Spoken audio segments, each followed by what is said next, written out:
Chers compatriotes congolais, c'est avec émoi et grand honneur que je me présente devant vous, votre compatriote Christian Nyamabo. C'est pour adresser un appel urgent à la nation congolaise. En tant que peuple, tous, comme un seul homme, pour l'intérêt commun qui cette fois-ci nous touche dans notre chair, nous touche dans notre dignité, nous touche dans tout ce qui fait de nous ces grands peuples de la RDC. Je ne m'adresse pas qu'aux Congolais contemporains, vous qui me suivez.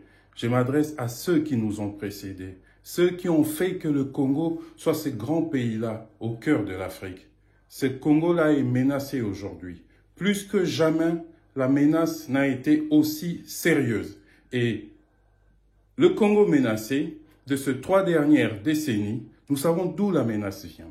La menace vient du Rwanda.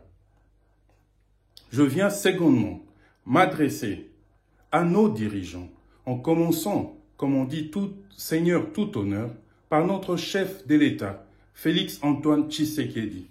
Nous pensons que l'heure est grave. L'heure est réellement à l'unité de la nation. Toutes les forces vives, les forces politiques, nos services, notre population, que vous soyez civil, militaire ou policier, portez le Congo dans votre cœur, portez le Congo sur votre chair, portez le Congo comme identité, vous êtes Congolais. Ceci nous concerne tous. Nous pensons qu'il est grand temps que le chef de l'État, Félix Antoine Tshisekedi, réunisse le Congolais, que nous soyons réunis comme nous l'étions en 1998, sous le commandement de Mzee Laurent Désiré Kabila. L'heure n'est plus à conduire les affaires de l'État de manière traditionnelle. Nous vivons des moments exceptionnels.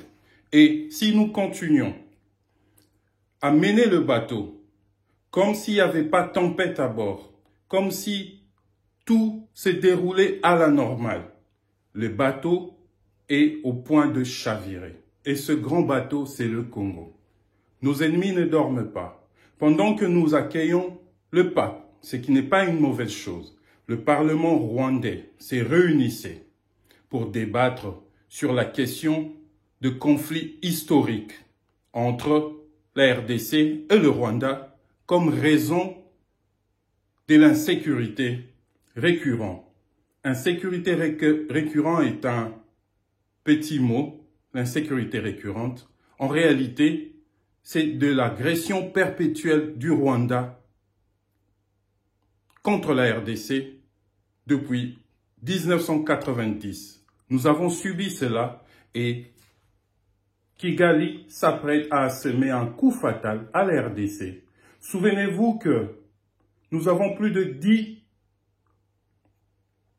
territoires congolais entre les mains de Kigali, puisqu'ici il n'est pas question de reprendre le narratif de Kigali, le narratif rwandais, parler d'un conflit congolo-congolais en mettant en avant le M23 et les autres groupes armés dont il se targue. Souvenez-vous de sa dernière sortie avec Jeune Afrique. Il ne se cache même plus. Il justifie la présence de ses forces spéciaux. Il justifie le fait qu'il conduit des opérations de déstabilisation en RDC au nom de la sécurité de son pays, en mettant en exergue une menace fictive.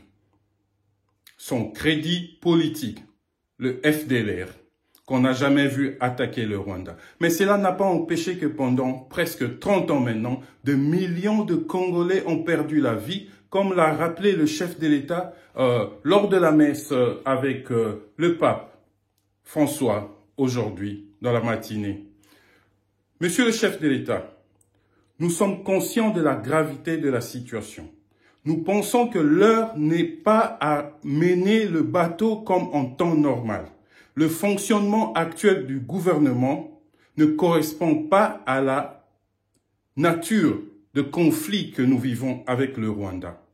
Le pays n'a jamais été aussi menacé d'émiettement comme nous le sommes aujourd'hui. C'est un appel que je lance à toute la communauté congolaise, où que vous soyez dans le monde, nous devons nous unir et faire front commun.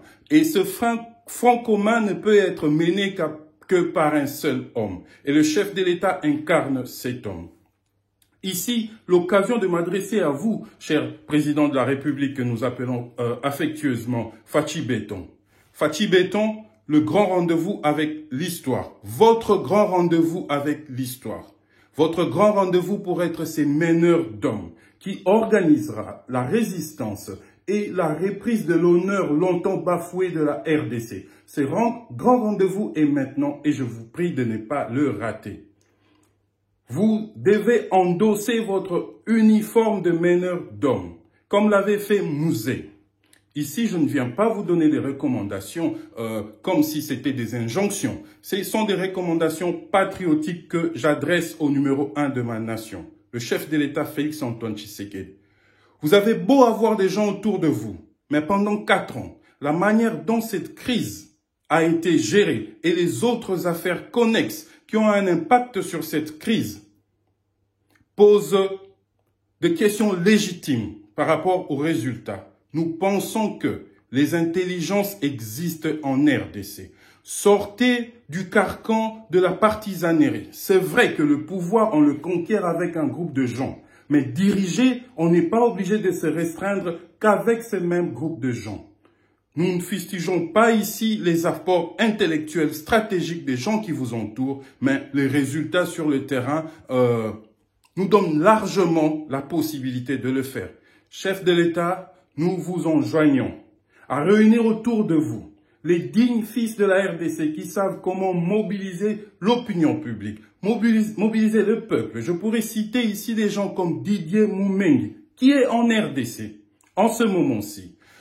Nous autres dignes fils de cette République, nous savons comment mettre en place une stratégie gagnante et payante que nous pourrions mettre en œuvre en moins d'un mois et en finir avec cette menace rwandaise une fois pour toutes, pour qu'enfin la RDC puisse retrouver sa place de la grande nation au cœur de l'Afrique.